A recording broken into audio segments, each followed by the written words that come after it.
أعوذ بالله من الشيطان الرجيم. بسم الله الرحمن الرحيم. والسماء بنيناها بأيد وإنا لموسعون. والأرض فرشناها فنعم الماهدون. ومن كل شيء خلقنا زوجين لعلكم تذكرون. صدق اللہ العظیم. الحمدللہ آج بتاریخ 14 جنوری بروز چہارشنبہ بعد نماز عصر جامع مسجد عالیہ کے کانفرنس ہال میں محفل اقبال شناسی کا 1237واں لیکچر منعقد ہونے جا رہا ہے. عنوان ہے خدا کا وجود اقبال کے حوالے سے اور مخاطب فرمائیں گے ڈاکٹر رؤوف خیر صاحب. میں ادباً ملتمس ہوں کہ ہم تمام کو مخاطب فرمائیں. وعلیکم ورحمۃ اللہ وبرکاتہ. بسم اللہ الرحمن الرحیم. سبحان اللہ و بحمدہ سبحان اللہ العظیم. سبحان اللہ و بحمدہ سبحان اللہ العظیم. سبحان اللہ و بحمدہ سبحان اللہ العظیم. رب اشرح لی صدری ویسر لی امری واحلل عقدۃ من لسانی یفقہوا قولی. حضرات محترم، یہ آج کا میرا موضوع خدا کے وجود پر مشتمل ہے. آج کل چونکہ بڑی بحث چل رہی ہے، بعض لوگ خدا کا انکار بھی کرتے ہیں. ابھی تھوڑے دن پہلے ایک ڈیبیٹ بھی ہوا ہے، 10-12 دن پہلے، 15 دن پہلے. اس میں جاوید اختر صاحب نے کہا کہ میں خدا کو نہیں مانتا. اچھا ہے، کئی لوگ نہیں مانتے. تو ایک مفتی صاحب نے ان کو خدا کے وجود کا قائل کروانے کی کوشش کی. تو میں بھی اس سلسلے میں کچھ عرض کرنا چاہتا ہوں. ہر شخص آج کل اس موضوع پر گفتگو کر رہا ہے، مگر میرا انداز کچھ اور ہے. اصل میں میرے لکھنؤ کے ایک ایڈیٹر صاحب نے مجھے حمد کے موضوع پر مضمون لکھنے کے لیے حکم دیا. تو میں نے کہا چلیے اسی بہانے ایک لیکچر بھی ہو جائے گا. تو حمد کا جواز، حمد، اللہ کی حمد، اس کا جواز کیا ہے بھائی؟ حمد بیان کرنے کے لیے پہلے اس ذات اقدس کو تسلیم کرنا پڑے گا جو خلاق کائنات بھی ہے، رزاق بھی ہے، پتھر کے کیڑے کے اندر رزق پہنچاتا ہے. وہی لائق حمد ہے. ہمارے ہاں حیدرآباد کے صفی اورنگ آبادی کا شعر سنیے. کسی کا رزق رک سکتا نہیں خلاق اکبر سے، صفی پتھر کے کیڑے کو غذا ملتی ہے پتھر سے. منطق تو یہ کہتی ہے کہ ہوا میں سانس یعنی آکسیجن کے بغیر کوئی جاندار زندہ نہیں رہ سکتا. آپ نے دیکھا ہوگا کہ کسی آم کے اندر سے بھی کیڑا برآمد ہوتا ہے، حالانکہ آم ہر طرف سے بند ہوتا ہے. منطق کے مطابق عورت اور مرد کے ملاپ سے بچہ پیدا ہوتا ہے، مگر یہ اصول ہر جگہ لاگو نہیں ہوتا. کئی میاں بیوی ایسے بھی ہیں جو اولاد کے لیے ترس رہے ہیں. جھاڑ پہاڑ کے علاوہ مزارات پر منتیں مان کر ہزاروں ٹوٹکے کر کے تھک جاتے ہیں، مگر اولاد نہیں ہوتی. گویا اولاد کا دینے والا بھی صرف اور صرف ایک اللہ ہے.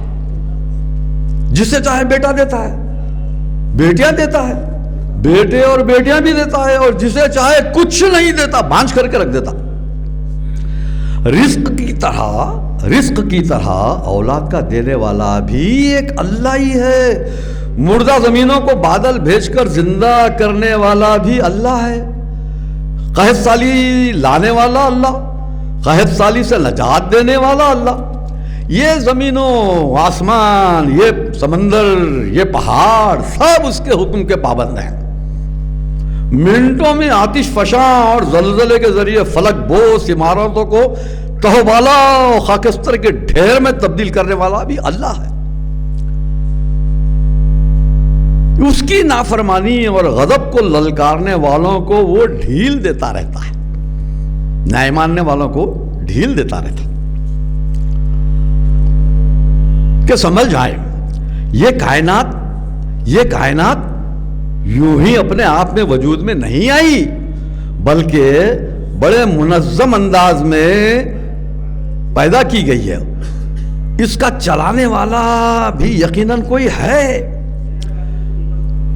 اللہ تعالیٰ کی ذات بابرکات کو ماننے کے لیے زمینوں آسمانوں پر غور کرنا ہی ضروری نہیں, خود اپنی ذات کا انسان جائزہ لے. آنکھوں کی بینائی, آنکھوں کو بینائی, کانوں کو سماعت, زبان کو گویائی, دلوں کو دھڑکنا, ہاتھ پاؤں میں حرکت کی صلاحیت صرف اور صرف اللہ تعالیٰ کی رہین منت ہے. جن لوگوں کو یہ بے بہا دولتیں حاصل نہیں ہیں ان کے دل سے پوچھئے کہ کیسی کیسی محرومیوں کے شکار ہیں. اللہ تعالیٰ جانتا ہے کہ کسی کو اندھا, کسی کو بہرا, کسی کو گونگا اور کسی کو مفلوج یوں بھی نہیں کر دیتا. اگر وہ اس کو نہیں کرتا تو وہ دنیا میں آگ لگا دیتا, فتنہ و فساد مچاتا. وہ جاننے والا خالق اپنی مخلوق سے خوب واقف ہے. اللہ کے وجود کی سب سے بڑی دلیل, اب دیکھیے میں یہاں سے دلیل دے رہا ہوں, میں قرآن و حدیث کی بات نہیں کر رہا ہوں, کیونکہ جو خدا کا انکار کرنے والے ہیں وہ خدا کا ہی انکار کرتے ہیں, اللہ کا ہی انکار کرنے والے قرآن و حدیث کو کیا مانتے. تو میں منطق کا جواب منطق سے دے رہا ہوں, لاجک کا جواب لاجک سے میں دے رہا ہوں. دیکھیے جواب, اب میرے پاس دو ثبوت ہیں آپ کی خدمت میں پیش کر رہا ہوں. اللہ کے وجود کی سب سے بڑی دلیل نشانات انگشت, جو فنگر پرنٹس, کسی ایک انسان کے انگوٹھے اور انگلیوں کے نشانات کسی دوسرے انسان کے نشانات سے میل نہیں کھاتے. پہلا ثبوت. کروڑوں لوگ ہیں دنیا میں, کسی انسان کے فنگر پرنٹس کسی اور انسان سے میل نہیں کھاتے. یہ اللہ کے وجود کی سب سے بڑی دلیل ہے. دوسری دلیل, ایک آدمی کے ڈی این اے سے اس کے ماں باپ اور خاندان کا پتہ چلایا جا سکتا ہے. اللہ تعالیٰ کی قدرت کی یہ بہترین مثالیں ہیں, اور کیا ثبوت دوں. کچھ ملحدین اللہ کے وجود سے انکار کے لیے کچھ بہانے تلاش کرتے ہیں. جیسے اسی مہینے سوشل میڈیا پر ایک مباحثہ مشہور شاعر, فلم ساز, نغمہ نگار, فلمی نغمہ نگار جاوید اختر اور ایک مفتی کے مابین تقریباً 2 گھنٹے کی یہ ڈیبیٹ یوٹیوب پر دستیاب ہے. جاوید اختر علل اعلان کہتے ہیں کہ وہ خدا کو نہیں مانتے, اور مفتی صاحب قرآن و حدیث, حشر نشر کے حوالے سے انہیں خدا کا قائل کرنے کی مفتیانہ کوشش کرتے نظر آتے ہیں. ارے بھائی, جو خدا ہی کو نہیں مانتا وہ بھلا قرآن و حدیث کے حوالے کیسے مانے گا. منطق کا جواب منطق سے دیا جانا چاہیے. جاوید اختر نے کہا کہ فلسطین, اب دیکھیے جاوید اختر کی دلیل, جاوید اختر نے کہا کہ فلسطین میں 45,000 معصوم بچوں کا قتل ہوتا ہے اور اللہ میاں ان کی مدد کو نہیں آتا. اور مفتی صاحب کہتے ہیں کہ ظالموں کو محشر میں ظلم کا بدلہ دیا جائے گا. جاوید اختر کو مفتی روز محشر کا واسطہ دے رہے ہیں, یہ کوئی جواب ہے؟ اللہ تعالیٰ نے مکافات عمل کا قانون دنیا کو دیا ہے. مکافات عمل اپنے پیغمبر بھیجے کہ ظالموں کو ظلم کرنے سے بعد آنے کی تلقین کرے. موسیٰ علیہ السلام نے فرعون کو سمجھایا, اس سے ٹکر لی اور اپنی قوم بنی اسرائیل کو اس کے ظلم سے بچا لیا. یہ الگ بات کے بعد ظالم ابراہیم علیہ السلام نے نمرود کے ظلم کے آگے ہتھیار نہیں ڈالے, چنانچہ ان کو آگ میں پھینکا گیا اور آگ گلزار ہو گئی. یہ قرآن ہے. اگر وہ نہیں مانتے, مگر تاریخی حوالے سے تو ان کو ماننا پڑے گا کہ ابراہیم علیہ السلام پر ظلم ہوا ان کے بتوں کو توڑنے کے پاداش میں, اور مگر وہ بچے تو صحیح نا, پھر ان کی نسل چلی, پیغمبروں کی نسل چلی.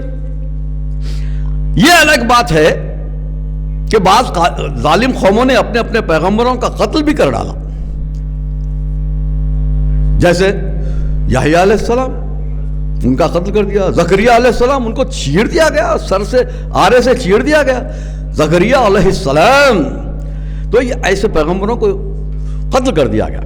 ان واقعات کی تصدیق قرآن کے علاوہ دیگر تاریخی کتابوں سے ہوتی ہے.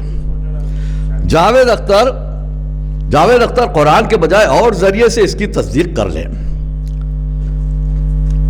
مستند تاریخ سے ثابت ہے کہ ہمارے رسول اکرم صلی اللہ علیہ وسلم رسول آخر الزمان, میں آخر الزمان پر زور دے رہا ہوں کیونکہ کچھ لوگ آخر الزمان نہیں مانتے نا, تو اسی واسطے ہمارے رسول آخر الزمان صلی اللہ علیہ وسلم نے الہ واحد کو منوانے میں کیسی کیسی تکالیف کا سامنا کیا. طائف میں لہو لہان ہوئے, بالآخر اللہ کے ماننے والوں کی ایک جماعت بنائی. یہ نہ ماننے والوں کے ساتھ بحیثیت سپہ سالار جنگ کی, حتیٰ کہ آپ کے کئی جانثار صحابہ شہید بھی ہوئے, خود آپ کے دندان مبارک شہید ہوئے. ظالموں کو مزہ چکھانے کے لیے ہتھیار اٹھائے آپ نے, تب کہیں اللہ کی مدد آئی. یہی قانون الہی ہے. اللہ نے رسول اللہ اور صحابہ کو بہت بڑے علاقوں پر حکومت دی, یوں ہی نہیں دے دی. ظالم کے خلاف, ظلم کے خلاف آواز اٹھانی پڑتی ہے. فلسطین میں اگر ظلم ہو رہا ہے تو 56 مسلم ممالک کے مسلمان کیا کر رہے ہیں؟ ظلم کے خلاف صف آرا ہونا شرط ہے. ساری ذمہ داری اللہ تعالیٰ پر نہیں چھوڑ دی جا سکتی. یہ اس کے اصول کے خلاف ہے. ظلم کے خلاف صف آرا ہو کر جواب دینا. اب یہ ایک دوسری دلیل دے رہا ہوں, دیکھیے میں. ظلم کے خلاف صف آرا ہو کر جواب دینا کیا صرف مسلمانوں اور مسلم ممالک ہی کی ذمہ داری ہے؟ کیا انسانیت کا دم بھرنے والے دیگر اقوام اور دیگر ممالک کو بھی ظلم کے خلاف آواز نہیں اٹھانی چاہیے؟ جاوید اختر کے دادا, اب دیکھیے ان کے باپ دادا تک جا رہا ہوں میں.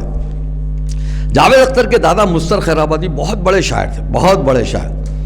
داغ جیسا شاعر, ان کا کلام اپنا کلام سمجھتا تھا, اتنا مشہور تھے مستر خیر آبادی. تو جاوید اختر کے دادا مستر خیر آبادی کے نانا ایک فضل حق خیر آبادی تھے, ان پر بھی بہت بڑا ظلم ہوا.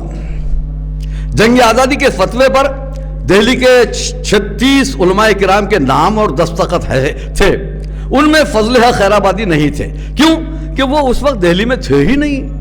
فضل حق خیر آبادی کی بات کروں, وہ الور میں تھے. فتویٰ جاری ہونے کے 20 دن بعد وہ دہلی آئے.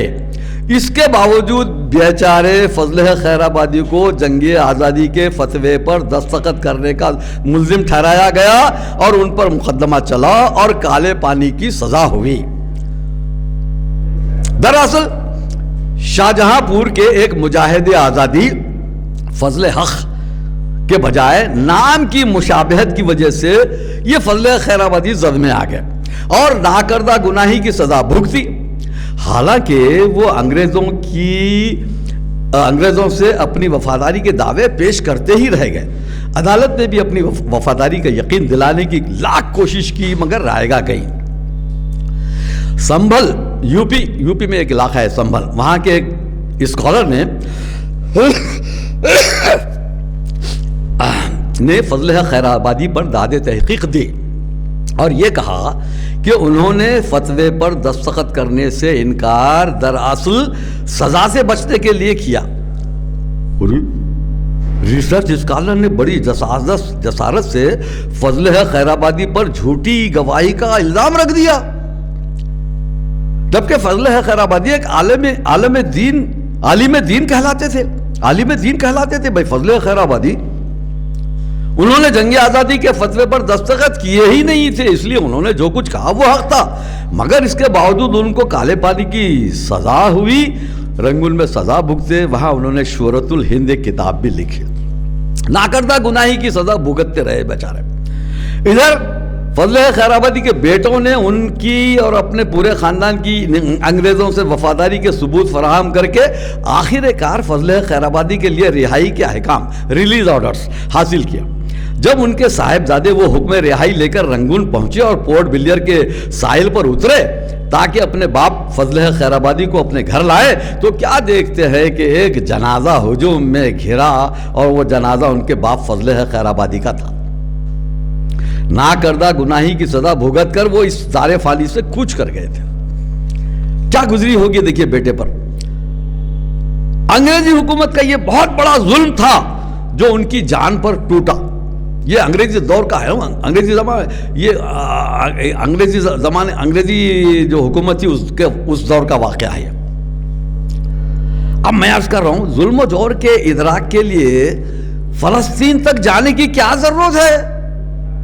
آپ کے اپنے آباء و اجداد نے جو ناکردہ گناہی کی سزا بھگتی، اس کے خلاف آپ نے کیا رد عمل دکھایا؟ جاوید اختر کے دادا مستر خیر آبادی، اچھا مستر خیر آبادی بہت اچھے شاعر تھے، جیسا کہ میں نے عرض کیا، تو مستر خیر آبادی نے تو خدا کی حمد پر ایک مشتمل ایک مجموعہ ہی چھاپا۔ خدا کی حمد پر مشتمل ایک مجموعہ ہے مستر خیر آبادی کا۔ تو کیا ان کی خدا شناسی کو ان کی لا علمی کی دلیل سمجھا جائے؟ جاوید اختر کے دادا کیا لا علم آدمی تھے، جو خدا کی حمد میں ایک پوری کتاب ان کی ہے، مجموعہ ہے، شعری مجموعہ۔ آپ کے پاس، آپ کے آس پاس، اب جو دیکھیے میں اور عرض کر رہا ہوں، آپ کے آس پاس جو ناانصافی اور ظلم ہو رہا ہے اس کے تدارک کے لیے آپ کیا کر رہے ہیں؟ کیا آپ بھی یہی چاہتے ہیں کہ اللہ میاں ہی ہر محاذ پر ڈٹ جائیں؟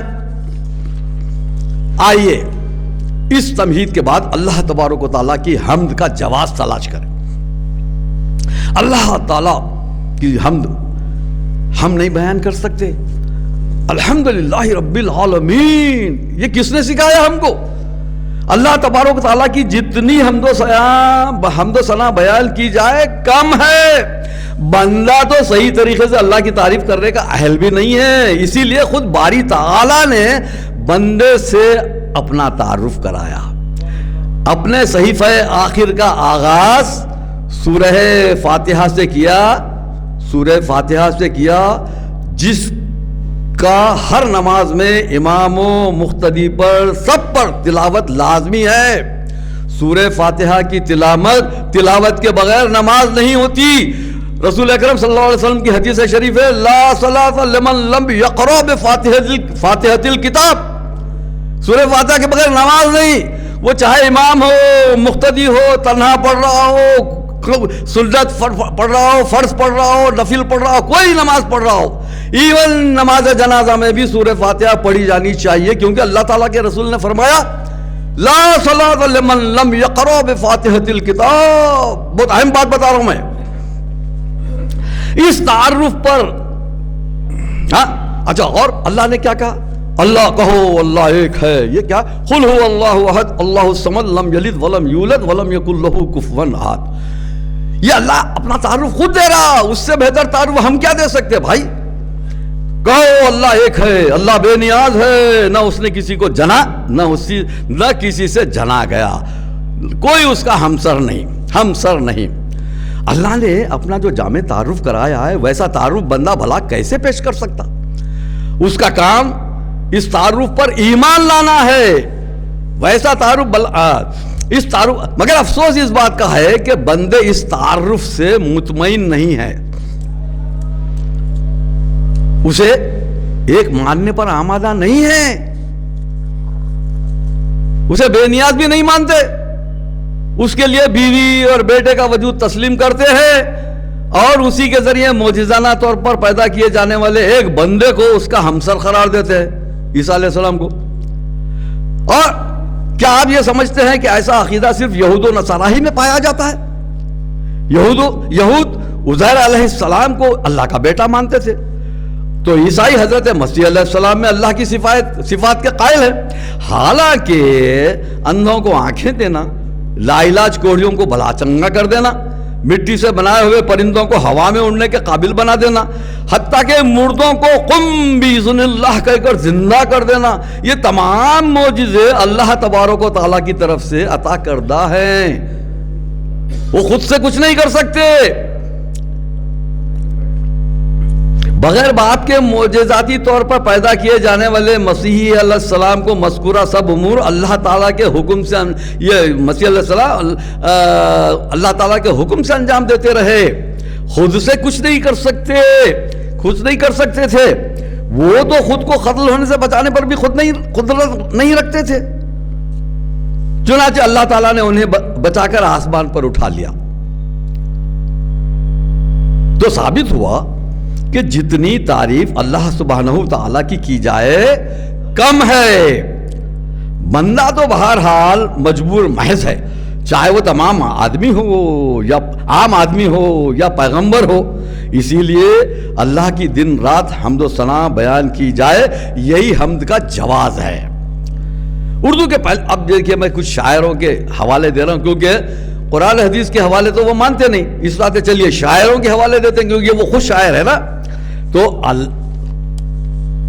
اردو کے پہلے صاحب دیوان شاعر قلی قطب شاہ نے اللہ کی وحدانیت ایک ربائی میں بیان کی۔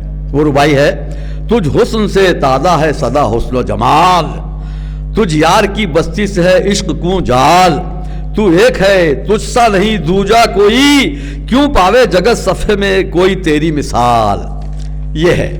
اور بقول رؤوف خیر یہ بھی کچھ شعر سن لیجئے کہ میں حاجت مند ہوں حاجت روا تو، میرا مولا میرا مشکل کشا تو، بھلا کیسے کسی سے جا کے مانگوں کہ تو کہتا ہے میرے پاس آ تو، چلوں اگر ایک قدم تیری طرف میں تو میرے پاس آئے بھاگتا تو، کسی کے ہاتھ میں کچھ بھی نہیں ہے، کسی کے ہاتھ میں کچھ بھی نہیں ہے، مسیحا تو دواؤں میں شفا تو، بھلا کوئی بچا سکتا بھنور سے، ہمارا ناخدا بھی ہے خدا تو، تجھی کو المدد کا لفظ زیبا، المدد صرف اللہ کے لیے ہے، تجھی کو المدد کا لفظ زیبا، جہاں تجھ کو پکارا آ گیا تو، ضرورت کیا وسیلے کی کسی کے کہ ہے نزدیک شہرک سے صدا تو، کوئی دیتا نہیں تیرے سوائے سبھی بے کس، غنی الاغنیاء تو ہی بندہ نوازو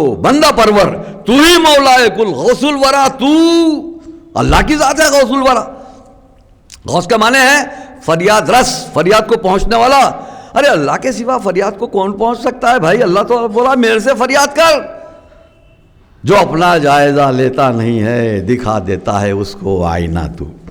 بدعقیدگی صرف یہود و نصارائی سے منسوب نہیں یا بے شمار خداؤں کے ماننے والوں تک محدود نہیں، بلکہ ایک اللہ پر ایمان لانے والے نام نہاد مسلمان بھی بدعقیدگی سے مستثنا نہیں ہیں۔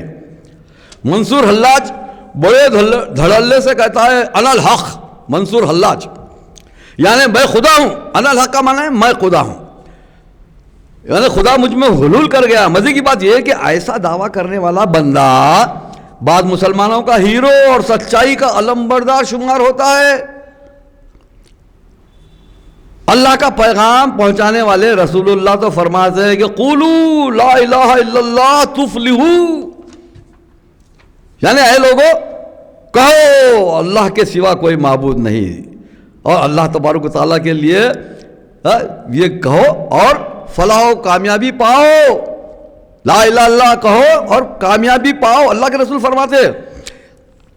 اس کے برخلاف ایک صوفی سرمد صرف لا الہ کہتا ہے، صوفی سرمد دارا شیکو کا ہیرو کیا کہتا ہے؟ لا الہ کہتا ہے، الا اللہ نہیں کہتا، اس کے خیال میں کوئی غیر ہے ہی نہیں جس کی نفی کی جائے، اس طرح وہ رسول اللہ کے فرمان کے خلاف جاتا ہے۔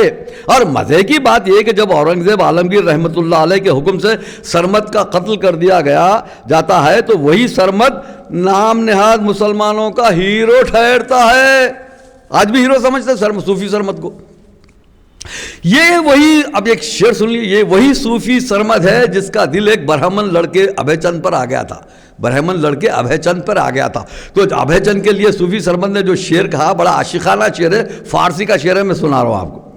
نمی دانم کے سرمد اندری دیر، خدائے من ابھے چندست یا غیر، یعنی میں نہیں جانتا سرمد کہ اس بتکدے میں ابھے چند کے سوا بھی کوئی میرا خدا ہے۔ یہ صوفی سرمد بھائی ہے، ابھے چند کے عشق میں شعر کہہ رہے۔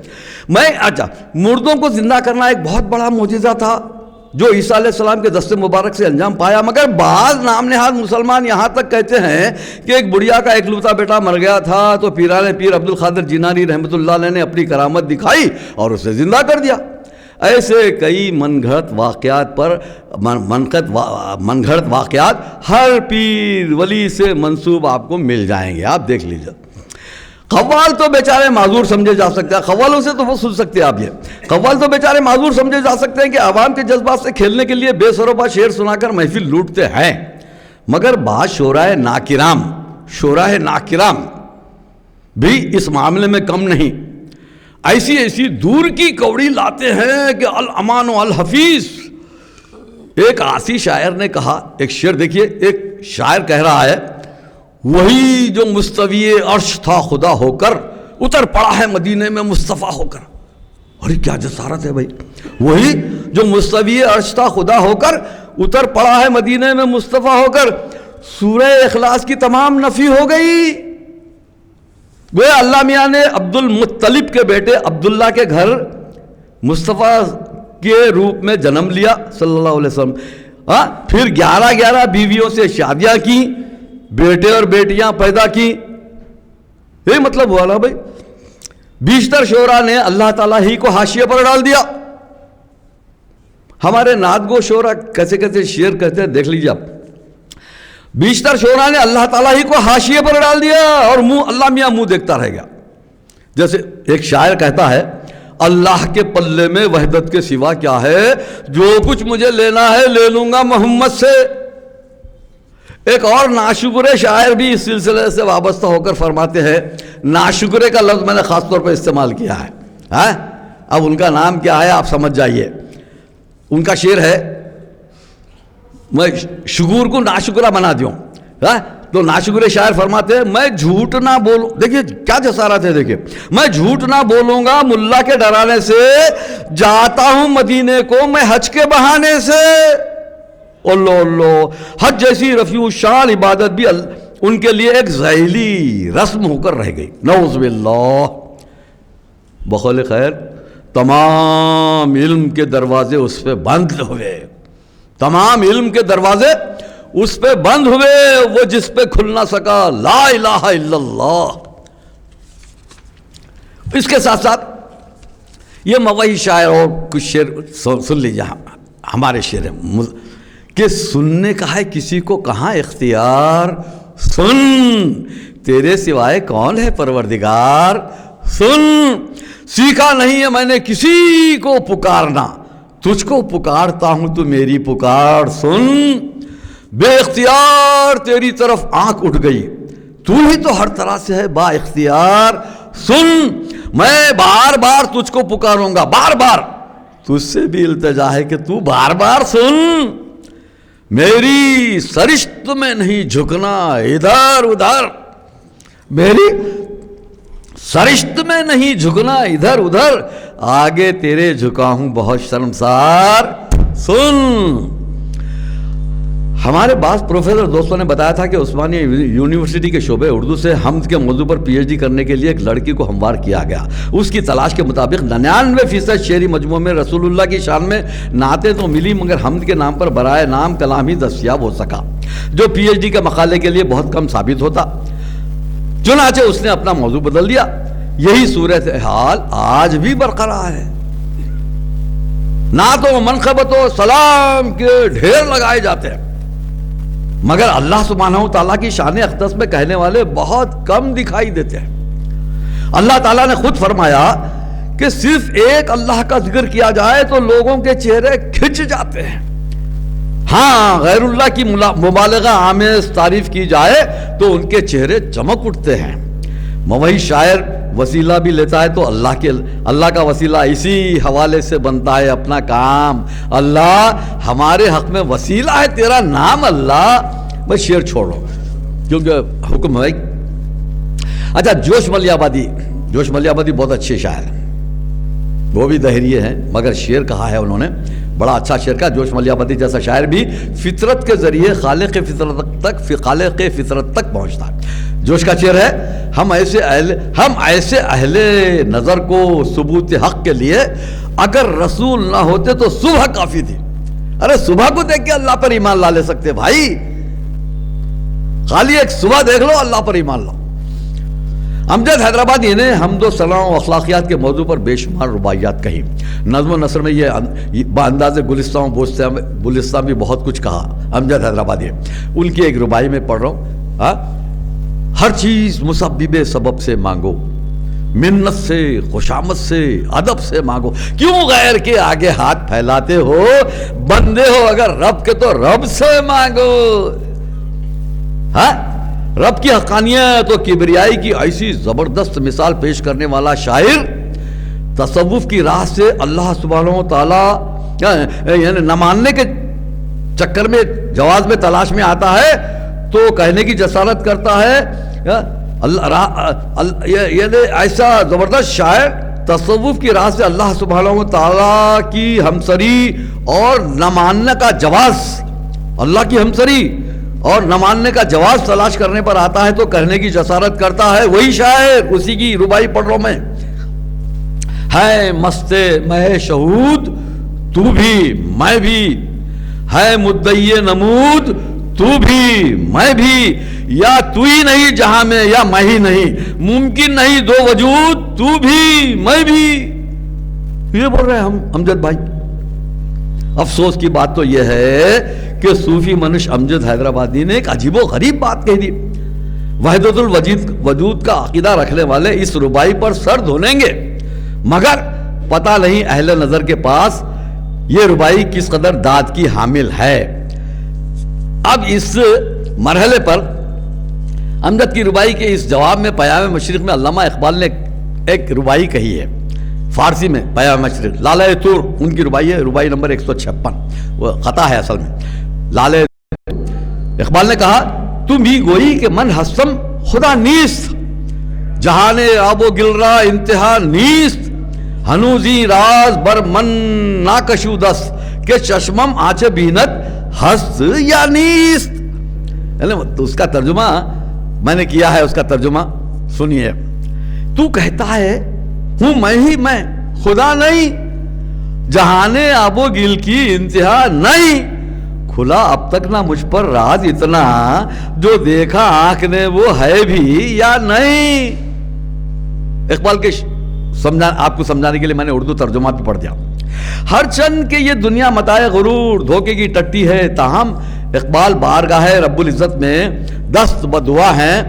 اور ملاحظہ فرمائیے، زبور عجم کی ایک اقبال کے شعر میں پڑھ رہا ہوں کیونکہ ابھی ٹائم ہے میرے پاس۔ اقبال کے شعر ہے، یا رب، فارسی میں شعر ہے، زبور عجم کی پہلی افتتاحیہ دعا ہے، اس کا ترجمہ بھی میں آپ کو سناتا ہوں ساتھ ساتھ۔ یا رب، میرا کیا ہوا ترجمہ ہے، یا رب درون سینہ دل باخبر بدہ، در بادہ نشرا نگرم آ نظر بدہ، یعنی پہلو میں دل دیا ہے تو دل باخبر بھی دے، دیکھوں مزاج نشہ میں وہ نظر بھی دے۔ اقبال کہتے ہیں، ای بندرا کے با نفس دیگران زیست، یک آہ خانہ زاد مثال سحر بدہ، سانسوں پہ دوسروں کی گزاروں نہ زندگی، یک آہ خانہ زاد مثال سحر بھی دے، سیلم میرا بجوئے تنک مایہ مپیچ، جولا گہے بوادی کوہو کمر بدہ، رکھیو نہ سیل فکر میرا جوہڑوں میں قید، میدان بھی اس کو وادیوں کوہو کمر بھی دے۔ اقبال کا شعر ہے فارسی کا کہ سازی اگر حریف یم بے کرام مرا، با اضطراب موج سکون گوہر بدہ، ہمارا ترجمہ ہے، جب بحر بے قرار کے مقابل کیا مجھے، پھر موج مضطرب کو سکون گوہر بھی دے۔ اس کا اقبال کا شعر ہے کہ شاہی نے من بس سید پلنگا گزاشتی، ہمت بلند و چنگل عظیم تیز تر بدہ، شاہین ترجمہ ہے، شاہین کو بنایا شکاری جو شیر کا، ہمت بلند پنجے ذرا تیز تر بھی دے، رفتم کے طائران حرم را کنم شکار، تیرے کے نا فگندہ فتت کارگر بدہ، جاتا ہوں طائران حرم کے شکار کو اب خوش نشان تیر مجھے کارگر بھی دے. اس کا آخری شعر اقبال کا کہ خاکم بنور نغمے داؤد برفروز ہر ذرہ مرا پرو بالے شرر بدہ. چمکا دے نور نغمے داؤد سے مجھے میرے روئے روئے کو شرر بار کر بھی دے. یہ اقبال نے کہا. تو اقبال کے اشعار چونکہ مجھے اقبال کے حوالے سے بات کرنی ہے مجھے اللہ کے وجود پر, تو یہ اشعار دے دیے, کھلی خودشوا کا دے دیا, رباعیات. دیکھیے جہاں غلطی ہوئی ہے چاہے وہ امجد سے ہو یا کسی ناشکرے سے ہو اس کی تردید بھی میں نے کر دی ہے. بال جبریل میں اقبال نے بڑی جسارت سے کام لیا. اب اقبال کے بارے میں سن لیں. ابھی جو اقبال کی رباعی پڑھی, اقبال کی زبور اعظم کے اشعار پڑھے, اب ایک آخری میں کچھ کیا ہے خوگر حمد سے تھوڑا سا گلا بھی سن لے. تو اقبال کہتے ہیں بال جبریل میں اقبال نے بڑی جسارت سے کام لیا اور ایسا انداز تخاطب اختیار کیا جو منفرد بھی ہے اور دلوں کو لبھاتا بھی ہے اور جو انسان کی برگزیدگی کا غماز بھی ہے اور خالق کو خطا کار بھی ٹھہراتا ہے. کیا کہہ رہا ہوں؟ اللہ بھائی اقبال کا موضوع ہے انسان اور کائنات. اقبال کے شعر سنیے. اگر کجرو ہے انجم آسماں تیرا ہے یا میرا, مجھے فکر جہاں کیوں ہو جہاں تیرا ہے یا میرا. اگر ہنگامہ ہائے شوق سے ہے لامکا خالی, خطا کس کی ہے یا رب لامکا تیرا ہے یا میرا. اسے صبح ازل انکار کی جرت ہوئی کیوں کر, یہ جس کو خواجہ اہل فراق کہتے ہیں یعنی کون شیطان, اس کی طرف اشارہ اقبال کا. اسے صبح ازل انکار کی جرت ہوئی کیوں کر, مجھے معلوم کیا وہ رازدہ تیرا ہے یا میرا. محمد بھی تیرا, جبریل بھی, قرآن بھی تیرا, مگر یہ حرف شیریں ترجمہ تیرا ہے یا میرا. اسی کوکب کی تابانی سے ہے تیرا جہاں روشن, زوال آدم خاکی زیاں تیرا ہے یا میرا. یعنی انسان کا زوال, انسان کا ختم ہو جانا یہ تیرا نقصان ہے میرا نقصان ہے. اللہ میاں سے پوچھ رہے ہیں اقبال. ٹھیک ہے, چلیے ہم آخری حصے پہ آتے ہیں. یہ ہو گیا. بعض شاعر قرآنی آیات و اصطلاحات سے کھلواڑ کرتے ہوئے انہیں سیاق و سباق سے الگ کر کے استعمال کرتے ہیں. جیسے امجد حیدرآبادی کا ایک شعر سن لیجئے کہ ان کا شعر ہے, کہا یا لیتنی کنتو ترابا, عرش اعظم نے کہا یا لیتنی کنتو ترابا, عرش اعظم نے قدم جب سید عالم کا بر روئے زمین آیا. حالانکہ سورۃ النبا کا ہے یہ ہے نا بھائی, یا لیتنی کنتو کافر کہیں گے نا بھائی. یہ اس کا آخری ٹکڑے کا مطلب یہ ہے کہ کافر قیامت کی ہول اللہ کی دیکھ کر افسوس کریں گے, اے کاش ہم مٹی ہو جاتے. تو امجد حیدرآباد نے عرش الہی کو خاک میں ملا دیا. کہا یا لیتنی کنتو ترابا, عرش اعظم نے, عرش اعظم یہ خواہش کر رہا ہے کہ کاش ہم مٹی ہو جاتے.